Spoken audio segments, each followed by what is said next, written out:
Welcome to the Emerging Civil War podcast. I'm Chris Makowski, and joining me from the great city of St. Louis is Nick Sacco. Nick, how you doing today? Doing great. Thanks, Chris. Really appreciate you having me on.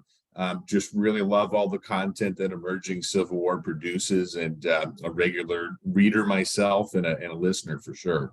Well, we're lucky to get you to contribute on things here and there now and then. Your stuff is just fantastic, and one of the great bright minds in the National Park Service these days. So always great to collaborate with you. Thank you. And speaking of great content creation, you have created some new content there at the Ulysses S. Grant historic site that I wanted to talk about today. First of all, just tell us, things look nice and bright and green behind you. Where are you at? Yeah, so Ulysses S. Grant National Historic Site here in St. Louis. We are a unit of the National Park Service, and we take care of the historic Whitehaven Estate, which is a deceptively painted green. So a lot of stories revolve around why this house is painted green. And short version is it was added, that color was added during Grant's ownership of the home when he was president in 1874. But in any case, the real reason we're here is to care for this home and to talk about Ulysses S. Grant's life here in St. Louis. This is where he met his future wife, Julia Dent Grant. This was the Dent family home in the years before the Civil War. Grant himself lived on this property with his family for 5 years, from 1854 to 59, trying to make it as a farmer here on this property. And this was a place of enslavement. The Dent family enslaved upwards of 30 African Americans on this property, which was about 850 acres at the time. Park Service is down to about 10 acres today. And then Grant has his own relationship with slavery, having enslaved a man named William Jones for part of the time that he lived here. So there's sort of this triangular relationship between the Grants, the Dents, and the enslaved people. And it's our mission to try to bring those stories and those relationships to life. And one thing I like about working here especially is that we sort of cover the antebellum period, the war itself, and Reconstruction. So it's about 40 years of history that we try to interpret here. So it's always a new story, always a new challenge when telling the Grant story. So to answer your question, one of the things I've been working on a lot lately is trying to better interpret a larger context of slavery here in the St. Louis area. And Chris, you're in Virginia, right? I believe. Yep. Yeah. So up in Virginia, you have tons of history when it comes to slavery and its role in Virginia. And what I find is that here in St. Louis, we learn about what happened in Virginia too, and we learn about Nat Turner's failed revolt. We learn about Frederick Douglass and Harriet Tubman and the Underground Railroad, and these are all very important stories. But we don't really have a lot of historical context for what happened in our backyard here in St. Louis. It's just not something that's really discussed in depth in St. Louis schools. Students might know about Dred Scott, given that the Dred Scott case began here, but sort of the larger context of freedom suits and this idea that enslaved people could even file a lawsuit and file a grievance and claim that they were falsely enslaved. That is something unique to the state of Missouri and to St. Louis in particular. So long story short, there's a lot of fascinating stories of individuals here in St. Louis and a lot of historical context that I just kind of felt that was not necessarily being addressed as good as it could be in the classrooms. And that's sort of the inspiration that emerged in designing this exhibit, is to just sort of provide a context, not just for what was going on here in Whitehaven, but slavery more broadly in St. Louis.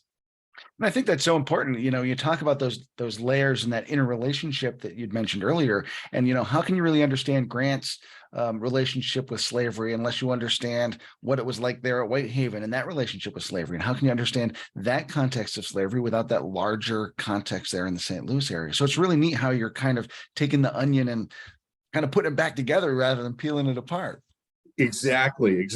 And so the freedom suits that I've mentioned here in St. Louis, Dred Scott was one of more than 300 enslaved people who filed a lawsuit in the St. Louis court system, and almost 40% of those people who filed a freedom suit were successful and eventually granted their freedom. There are stories of African Americans who were illegally taken to Illinois and forcibly, basically enslaved in Illinois, and then coming back to St. Louis and filing a lawsuit. So that's one story that's sort of unique to our area here. Another unique thing is the relative ease by which people can file manumissions. Grant voluntarily freed William Jones in 1859 and signed a manumission paper. But in the 1850s, many southern states are making it more difficult for white enslavers to free in their enslaved property. To give you but one example, in Louisiana in the 1850s, they actually passed a law saying that anybody freed through a manumission had to leave the country. So in other words, basically they were going to have to be forced to go to Africa, and Louisiana is doing this to really restrict its free Black population and to really try their best to make it under the law that if you're Black, you're enslaved. Now, of course, there's a large free Black population in New Orleans, but all throughout the country, or all throughout the South, I should say, the Dred Scott case and the Kansas-Nebraska Act on a national level, but on a state level, a lot of states are passing their own laws to really try and tighten the regulations around slavery.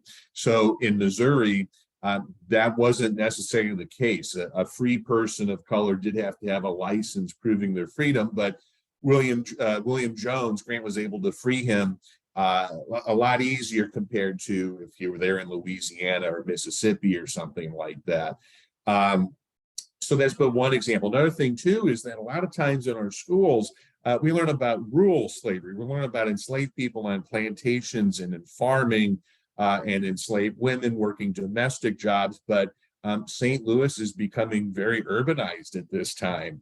And so we see enslaved people working in restaurants. They're working as carpenters. They're working as day laborers in the city. They are the public transportation. So they're pulling horse-drawn carriages through the streets of St. Louis, and they're working on steamboats.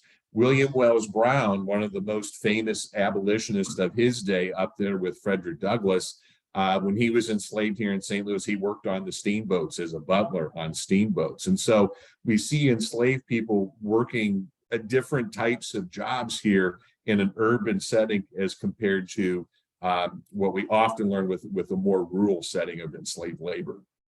As you talk about this, I just can't help but think of how complicated this whole story must be. And that's really the story of Missouri in the Civil War.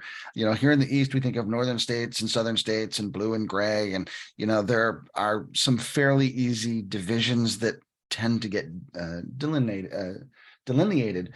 But there in Missouri, it's all crammed into a single state, neighbors having very complicated attitudes toward neighbors. How do you, as a historian, parse all that out in a way that makes it easier to understand? That's a great question, Chris. And here in Missouri, our identity crisis continues today. Are we a northern or southern state today? Are we Missouri or Missouri? Those sorts of conversations do continue today. And one thing that I actually learned from Julia Dent Grant, Ulysses' wife, that I think was particularly helpful for me, at least, is that she was telling a story in her personal memoirs about occasionally she came back 7 different times during the war to visit with her father here at Whitehaven. And so she recalled in her memoirs that she would get into these conversations with her neighbors. And this part of St. Louis was very rural at the time, as I've sort of alluded to.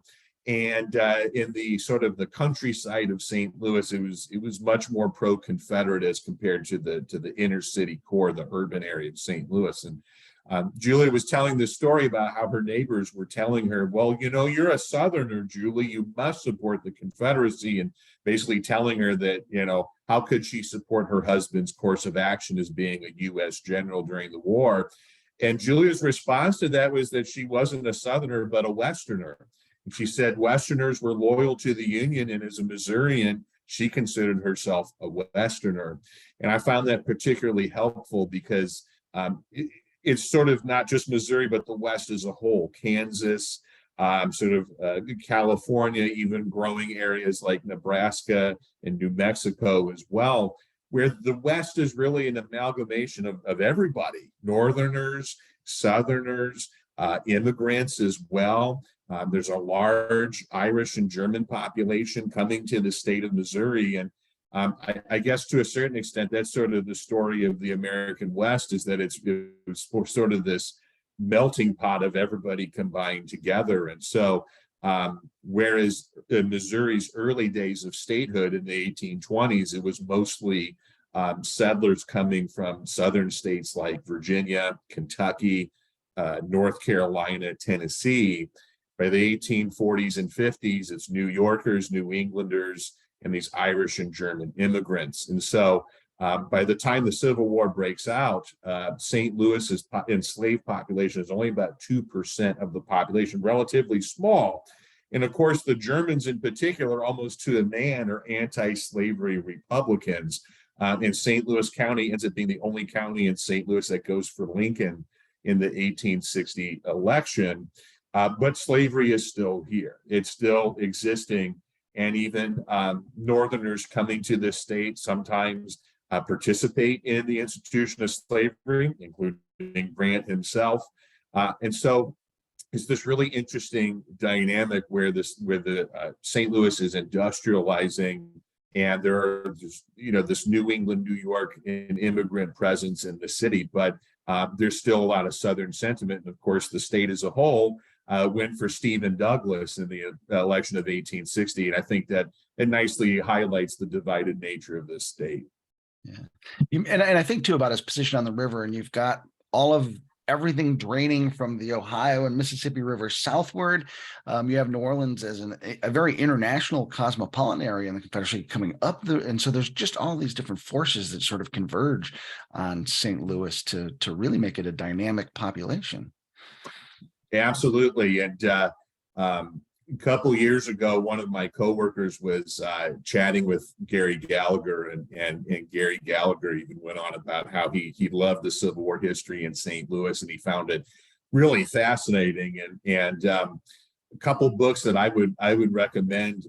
Louis Gerteis, he wrote a book about 20 years ago called Civil War St. Louis that was very insightful for me in better understanding the dynamics of what were going on here in St. Louis. And more recently, I thought Christopher Phillips had some interesting insights in his book, When the River Ran Backwards. And it kind of talks about the ways that sort of northern cities on the border, like Cincinnati and in Springfield, Illinois, they kind of had their southern ties versus cities in Kentucky and Tennessee had their northern ties, and kind of looking at the border states in that way. And St. Louis is definitely within that conversation. And I find the history endlessly fascinating here for sure. Now, you'd mentioned Grant and his connection to slavery, and he does have an evolving position about slavery, sort of starting out kind of ambivalent about it. But, he says in his memoirs, that was the cause of the war. Just trace that briefly for me to, kind of help us contextualize that a little bit. Sure, yeah, and if you go online, you find the context gets lost on Grant's relationship pretty quickly with his relationship with slavery. So, Grant, to your point, I like the term ambivalent. Even though he grows up in an anti-slavery home in Ohio, he is going to marry into the Dent family here in St. Louis. So, similar to Abraham Lincoln, somebody with northern proclivities marrying into a Southern family with ties to slavery. And in the 1850s, when Grant is here, he voluntarily moves to this plantation in 1854 and benefits from slavery in subtle ways, even just receiving his dinner at the table here inside the Whitehaven Estate. Enslaved laborers are cooking the food and prepping the meals for his family. His children are being nursed by an enslaved woman here as they're being raised here at Whitehaven. And then at some point, we don't know the exact date, but he does acquire ownership of William Jones.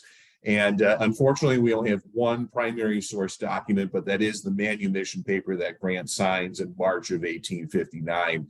In that paper, Grant says he acquired Jones from his father-in-law, Colonel Frederick Dent, Julia's father. But the how, when, why, where, those questions are sort of left unresolved with regards to this manumission paper. But in any case, he did have legal ownership at one point of Jones. Now, when the Civil War breaks out, Grant is probably best described as sort of a Stephen Douglas Northern Democrat. He thinks Abraham Lincoln is absolutely wrong when Lincoln talked about a house divided not being able to stand and the country not being able to exist half slave and half free. Grant thought the opposite. He thought that compromises could be continued to work out. And he said in his memoirs that had he been eligible to vote, he would have gone for Stephen Douglas in 1860. Ultimately, though, I would argue that it was the war itself that provokes evolution in Grant's thinking. At the beginning of the war, he is very much somebody who wants the Union maintained as it is. He does not want the war to become a war to end slavery. It's just about maintaining the Union for him. But as the war progresses, I think what's notable is that in 1862 and in 1863, Grant becomes more receptive to welcoming enslaved runaways, what we referred to as contraband at the time, into his lines. At Vicksburg, he's going to work with a chaplain named John Eden to establish refugee camps for these enslaved runaways. And while the conditions were very poor, Grant is working with Eaton to try to provide a basic education for enslaved children, to provide jobs, work, food, and resources for the enslaved people within his lines. And when the Emancipation Proclamation is issued by Lincoln, Grant writes a letter offering his hearty support and went on to say that he believed that African Americans would be very competent and successful soldiers in the U.S. military. So at the end of the Civil War, Grant was still skeptical about African American men gaining the right to vote, but growing feuds with Andrew Johnson pushed him into the Republican camp. And in 1870, when the 15th Amendment was ratified, Grant said that it was the greatest civil change to the United States since the founding of the nation in 1776. He went on to say that the 15th Amendment abolishing racial discrimination at the polls was a fulfillment of the spirit of the Declaration of Independence. So I would say that this evolution is based on the battlefield, and Grant being genuinely moved by the patriotism and service of Black soldiers. And he came to believe that they were the most loyal element of the South during Reconstruction, and that politically speaking, they should be empowered to have a role in shaping the nation during Reconstruction. So by the end of his life, Grant believes that African Americans are deserving of citizenship and voting rights, and is a very fierce opponent of racism against African Americans. But it took time for him to get to that point. He wasn't necessarily at that point in the 1850s when living here in Whitehaven. That was a brilliant, succinct explanation. Thank you. That was great. Thank you. Thank you. So one of the things I've always admired about your site in particular is I just think the interpretation of the museum there has been fantastic. I've been a big fan of it, the way it tackles the myths of Grant head on and offers really good explanations for that. So your new exhibit, I think, follows in the tradition of an excellent interpretive tradition. When people come there, how are they going to be able to interact with this new exhibit that you have put together about slavery in St. Louis? Sure. So the exhibit, it consists of, we have these large 9-foot retractable banners that the text is really big, so it's easy to read, and they're double-sided. And the banners are complemented by historical artifacts kind of spread throughout the room. And many of these artifacts are things that were found doing archaeology here at this park in the 1990s. And so, for example, we found some personal items connected to the enslaved people, like marbles and dominoes. There's a toothbrush made of bone. There's even one of the most amazing discoveries was West African beads that an enslaved woman most likely would have worn during her time here at the Whitehaven Estate. And so we have some of those artifacts on display. A lot of the exhibit challenges viewers to really think about the memory of slavery and the way we commemorate it today. Here in St. Louis, we don't have much of a historical marker program. You know, some states like Indiana and Ohio, it seems like every block there's a historical marker talking about something in that state's history. We don't really have that here in St. Louis, and many of our streets are named after some of the most prominent enslavers in the St. Louis area. William Clark of the famous Lewis and Clark voyage being one of them, but many other local figures here that we all know about. And so it sort of challenges people to sort of think about, you know, how should we commemorate the history of slavery here today?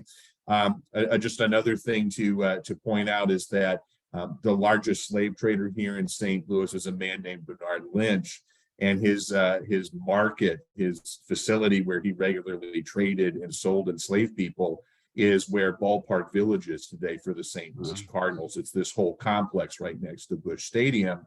And you go to Ballpark Village today and there's nothing there noting that this is where Bernard Lynch's slave pen used to be. So we try to challenge visitors to sort of think about those big questions. And then we have a small little interactive section where basically it's a whiteboard, and basically every once in a while we're going to just put sort of a question prompt on there, and then you just write sticky notes and put the sticky notes on the whiteboard. And so we'll just have little discussion questions that people can write and participate and offer their 2 cents within the exhibit as well.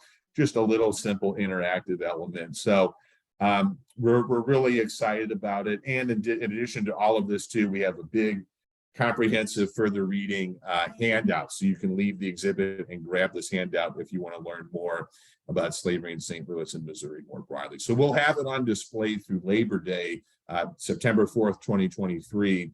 And then at that point, it's going to go on loan. So museums, libraries, and historic sites throughout the St. Louis area will be able to put it on display in their facilities as well after Labor Day. Oh, wow, that's exceptional. So now you've had your hands busy in your new role since October. I'm sure lots to do, and you honed on this as a priority. What really connected you to this story and made it something you felt compelled to tell? Sure.